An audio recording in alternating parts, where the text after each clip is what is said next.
Gak kerasa, udah akhir bulan aja nih. Duit udah mulai tipis, tapi bawaannya masih pengen makan makanan mewah. Hewan ini bisa kok jadi solusinya. U dan G, udang. Bisa dibilang sebagai lobster versi murah, fams. Soal rasa, wah no kaleng-kaleng.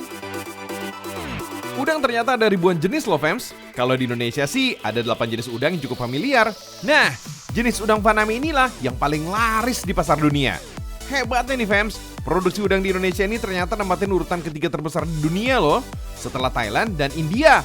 Oh my wow, Indonesia mendunia. For your info nih, udang ternyata sangat suka membenamkan diri ke dalam lumpur, fams. Kebiasaan inilah yang membuat para petani merugi. Bayangin aja, kalau bibit yang tadinya ada 5.000 ekor, bisa berkurang menjadi seperempatnya aja tuh. Waduh, kok gitu ya? Nah, adanya terpal begini nih, yang bikin si udang ini dia jadi nggak gampang ngumpet di dalam lumpur, fams. Ah, si udang kayak bocah aja deh, pakai ngumpet segala. Selain itu, udang yang dibudidaya dengan kolam terpal nggak mudah terserang hama, fams. Ibarat kata sih, kincir air ini sebagai hutan hujan tropis yang bisa menghasilkan oksigen, fams. Gak cuma manusia aja, udang juga nggak bakal bisa hidup lebih dari 10 menit tanpa oksigen, fams. Ya, jauh beda sama saya yang nggak bisa hidup tanpa kehadiran kamu, fams. Iya. Ngomongin budidaya udang Faname, aktivitas ini ternyata sudah dilirik sejak tahun 40-an di Samudra Pasifik Timur, seperti Meksiko. Kalau di Asia sih, dimulai oleh negara Filipina pada tahun 1978. Kemudian, mulai dibudidaya di Indonesia sekitar tahun 2001.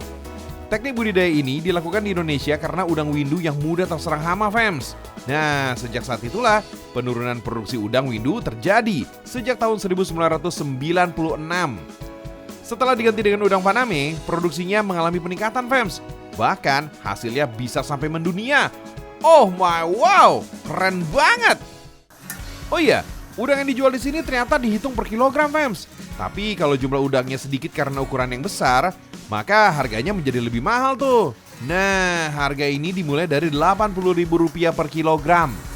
Untuk menghambat bakteri berkembang, udang harus ditimbun es batu saat proses pengiriman, sehingga udang bisa tetap segar setelah sampai di tujuan. Udang Faname ini udah dikirim ke Jepang sampai Amerika Serikat, fams. Wah, no play-play nih.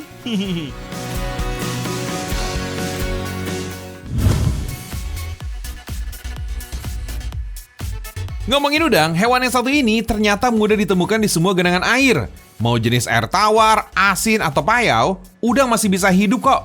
Wah, kalau saya sih tetap nggak bisa hidup lah tanpa kamu, fams. Bercanda ya, fams. Misalnya aja udang yang dipelihara di sawah ini, fams.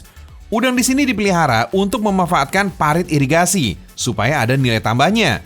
Sebelum dipanen, parit irigasi harus dikuras dulu ya, fams. Lihat tuh, udang-udangnya pada loncat-loncat kegirangan. Lahan seluas 1 hektar bisa menghasilkan 50-100 kg udang loh. Jadi petani nggak cuma mendapatkan hasil sawah berupa beras, tapi juga udang, fams. Udang yang sudah dipanen dipindahkan ke air bersih sambil dicuci. Next, udang disortir dulu nih sebelum dijual. Udang galah kayak gini nggak cuma menambah pendapatan petani, tapi bisa sekalian menghemat biaya pestisida, fams. Soalnya, udang menjadi pembasmi hama alami di sawah. Nggak perlu lagi deh tambahan pembasmi hama dari bahan kimia.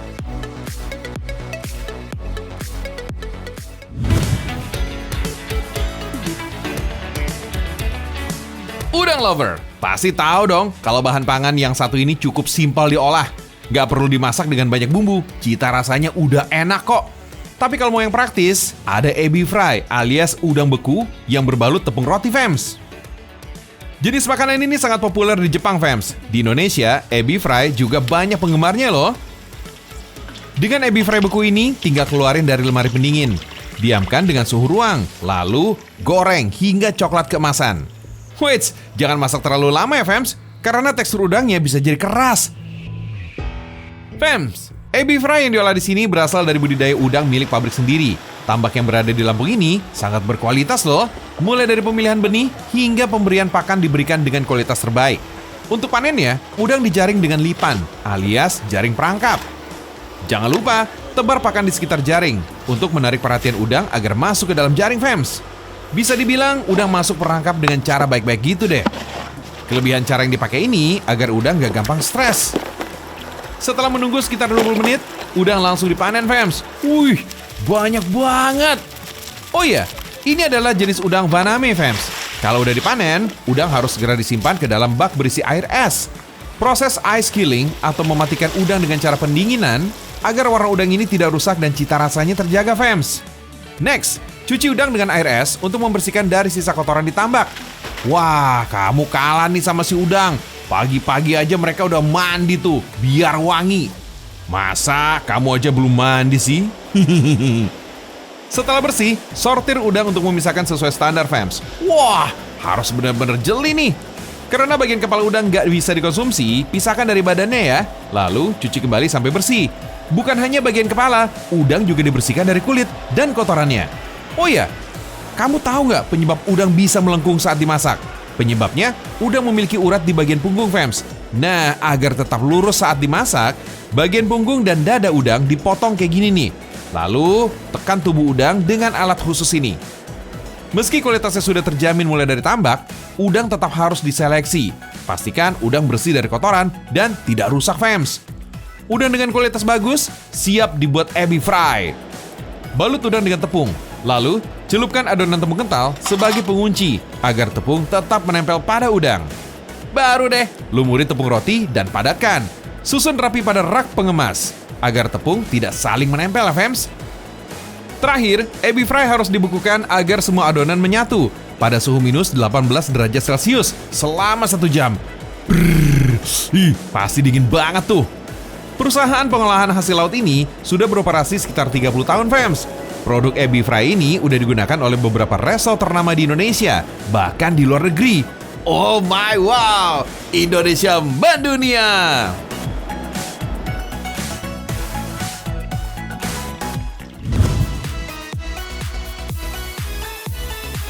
Kalau kamu bosan makan udang itu aja, fams, udang hot plate ini bisa jadi pilihan nih, fams.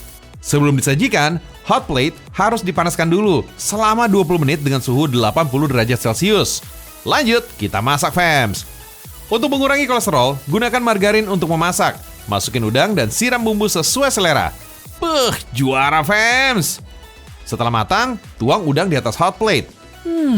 Tekstur empuk daging udang terasa nikmat karena hangatnya terjaga. Bikin perut lapar nih, fams. Udang digadang-gadangkan sebagai hidangan laut dengan jumlah kolesterol yang tinggi. Tapi, fams, asupan kolesterol pada udang gak sepenuhnya jahat kok, asal disantap gak berlebihan.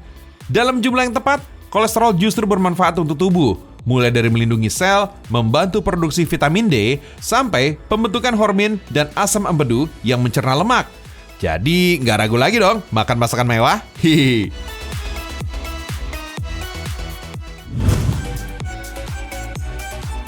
Orang bilang uang bukan segalanya dalam hidup, fams. Tapi tanpa uang mana bisa beli apapun, ya nggak? Nah, itu sebabnya, fams, uang dianggap jadi sumber kebahagiaan yang harus dimiliki. Anyway, kamu udah tahu dong kalau pemerintah baru aja meluncurkan 7 pecahan uang kertas baru tahun emisi 2022. Uang baru ini nilainya Rp100.000, Rp50.000, Rp20.000, Rp10.000, Rp5.000, Rp2.000, dan Rp1.000. Uang kertas baru ini cakep-cakep loh, fams. Full color, lebih kuat dan tahan, serta sulit dipalsukan. Pantesan aja ya, banyak warga yang antri penasaran untuk menukar uang baru. Kalau kamu udah punya uang baru belum? Hihi. Meski udah ada uang baru, bukan berarti uang yang lama ini nggak berlaku lagi, fams. Masih tetap laku kok, dipakai untuk transaksi jual beli dimanapun, termasuk pasar. Oh iya, kita juga punya nih informasi pasar unik dan menarik.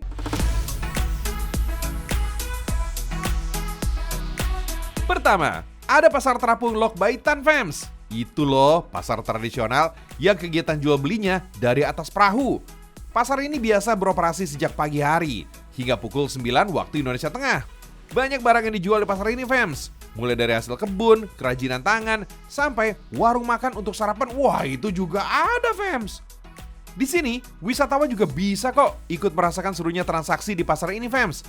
Kalau udah di atas perahu, nantinya para pedagang langsung mendekat ke calon pembeli untuk nawarin barang dagangan. Cara ini terbilang manjur loh, karena bakal banyak wisatawan yang mau beli. Kabarnya nih fams, pasar terapung ini sudah ada sejak abad ke-14. Kejayaan pasar terapung ini nggak terlepas dari berdirinya Kerajaan Banjar sekitar tahun 1599. Makanya, aktivitas jual beli di pasar ini jadi meningkat. Sebenarnya, kawasan Pasar Apung ini adalah bagian dari pelabuhan Bandar Masih. Pelabuhan sungai ini meliputi aliran Sungai Barito, dari Sungai Kuin hingga muara Sungai Kelayan. Pasar Apung ini juga tumbuh secara alami fams, karena posisinya yang berada di pertemuan di beberapa anak sungai, sehingga menjadikan kawasan ini dinilai sangat ideal sebagai tempat berdagang. Karena dikenal sebagai negeri 1000 sungai, masyarakat Banjar juga banyak yang memiliki perahu sebagai alat transportasi fams. Dengan membuka lapak di sungai ini, jadi makin memudahkan para pedagang membawa barang dagangan berupa hasil bumi dari hulu.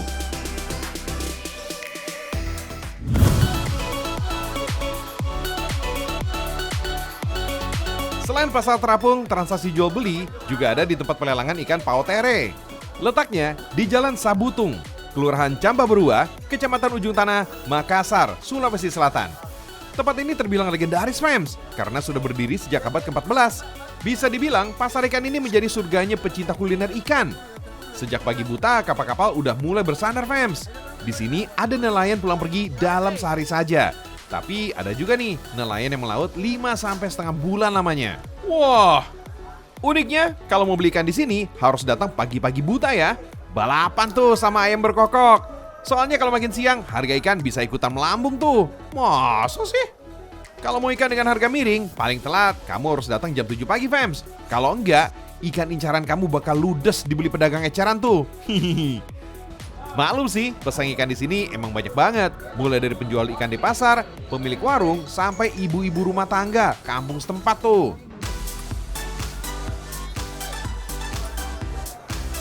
Ada banyak banget di pilihan ikan lautnya fams. Mulai dari rajungan, ikan buntal, baronang, kerapu, kakatua, dan masih banyak lagi. Yang jelas semua ikan di sini fresh from the sea. Kalau fresh from the oven ya udah mateng dong. Gak cuma dijual di TPI aja, tempat pelelangan ikan. Ikan-ikan ini juga ada yang langsung masuk pabrik. Kualitasnya dijamin jempolan deh, karena bakal dikirim ke daerah lain, seperti Jakarta atau luar negeri. Oh my wow, Indonesia mendunia. Meskipun judulnya tempat pelelangan ikan, di sini juga ada jasa pemotongan dan pembersihan ikan. Mulai dari ikan kecil selebar telapak tangan, sampai ikan lamuru seberat 9 kg bakal dilayani kok. Fams, ikan paling besar yang sering dipotong nelayan memang si ikan lemuru 9 kg yang ukurannya lebih besar dari betis orang dewasa fams. Satu ikan motongnya cepet fams, gak nyampe 3 menit. Itu juga udah dibersihin tuh dalamannya, sisik sama insangnya. Kalau menurut paman-paman di sini, untuk makanan rumah sakit fams, ikan penuh gizi dan segar gini pasti cepat pulihkan kondisi, iya kan? Harga jasa pemotongan ini ditentukan oleh besar kecilnya ikan fams. Kalau segede ini sih, biayanya berkisar Rp20.000 nih per ekor. Kalau yang kecil-kecil sih cuma sekitar Rp5.000. Enak ya, sampai rumah ikan udah bersih, tinggal dimasak deh. Kalau nggak mau repot juga, bisa kok bawa ikan ke tempat makan yang berada di dekat TPI Paotere. Waktu tempuhnya cuma sekitar 5 menit aja fams. Wah, asik nih bisa makan ikan fresh langsung dari nelayan. Di sini ikan kakatua langsung dimasak di rumah makan. Kalau biasa dibakar dengan bumbu kecap, ikan di Makassar ini cukup dipanggang polosan tanpa tambahan bumbu sama sekali fams. Mungkin karena ikan di sini masih fresh ya, jadi dimasak tanpa bumbu rasanya udah pasti gurih dan enak fams. Nah, sambal ini nih yang bikin nagih. Campurannya terdapat bumbu kacang, sambal dabu-dabu, dan mangga serut.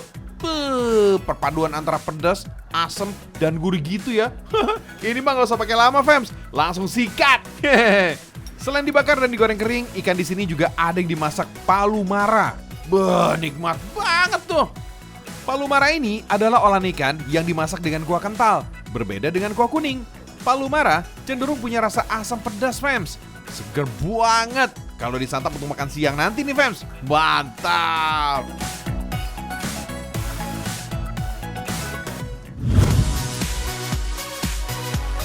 Lanjut, kita berlabuh ke bumi Minangkabau, fams. Masyarakat setempat masih kental dengan tradisi dan adat istiadat. Termasuk tradisi salaman di dalam sarung di pasar hewan. Namanya tradisi Maroso. Tradisi ini dilakukan ketika melakukan transaksi jual beli hewan ternak, fams. Uniknya, transaksi ini dilakukan tanpa suara. Hanya mengandalkan isyarat tangan yang ditutup oleh sarung, handuk, kaos, atau topi. Tujuannya sih agar harga ternak yang dibeli ini nggak diketahui oleh banyak orang. Jadi, persoalan harga biar menjadi rahasia antara penjual dan pembeli aja, fams. Setiap jari yang diajukan di dalam transaksi melambangkan angka ribuan, ratusan, jutaan, bahkan puluhan juta rupiah. Yang paling penting, fams, pembayarannya ini harus dilakukan di tempat secara tunai. Jadi, nggak ada tuh istilah gesek. DP-nya dulu, apalagi kasbon. Wah, semua serba COD alias cash on delivery.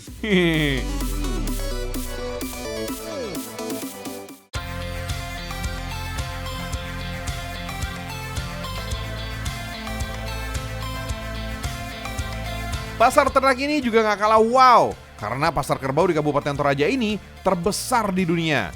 Namanya Pasar Bolu. Dalam bahasa Toraja, kerbau disebut tedong, fams. Lokasi pasar kerbau ini berada di Poros, Rantepao, Palopo, Toraja Utara. Jaraknya sekitar 2 km nih dari pusat kota Kabupaten Toraja Utara. Hari pasaran kerbau biasanya jatuh setiap 6 hari sekali. Nah, saat itulah jumlah kerbau yang dipasarkan banyak jenisnya. Setiap hari Pasar Bolu selalu ramai dikunjungi oleh wisatawan lokal dan asing. Mereka bukan mau beli kerbau loh, fams, tapi cuma mau lihat-lihat kerbau aja. Soalnya kerbau di sini montok dan semok, fams. Ada juga nih kerbau belang kayak sapi perah. Eits, jangan anggap sepele sama kerbau belang ini ya. Di Toraja, harga kerbau belang ini bisa sampai puluhan juta sampai ratusan juta rupiah per ekor. Widih, sama kayak harga satu mobil dong. Harga kerbau yang dinilai fantastis ini tergantung jenis, warna kulit, bulu, postur, tanda di tubuh, tanduk, dan masih banyak lagi. Pastinya sih, kerbau asal Toraja ini memiliki fisik lebih besar, kekar, dan gemuk daripada kerbau di daerah lain. Beberapa jenis kerbau dijual di Pasar Bolu ini, fams. Mulai dari jenis kerbau saleko, kerbau bonga, kerbau tekan langit, kerbau balian, dan kerbau kudu. Nah, kerbau bonga atau kerbau bule ini yang harganya bisa sampai ratusan juta rupiah. Kamu jangan heran, fams, sama harganya yang mahal. Di Toraja, kerbau memiliki peranan penting dalam budaya dan ekonomi masyarakat setempat. Dalam berbagai acara adat seperti Rambu Solo atau Rambu Tuka. Kerbau menjadi lambang kemakmuran keluarga, fams. Pantas saja kerbau di sini dirawat dengan istimewa. Luar biasa.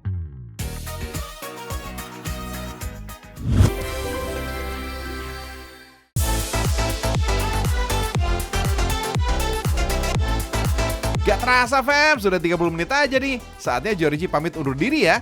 Saksikan terus Seragam Indonesia, karena Indonesia mendunia. Sampai jumpa besok.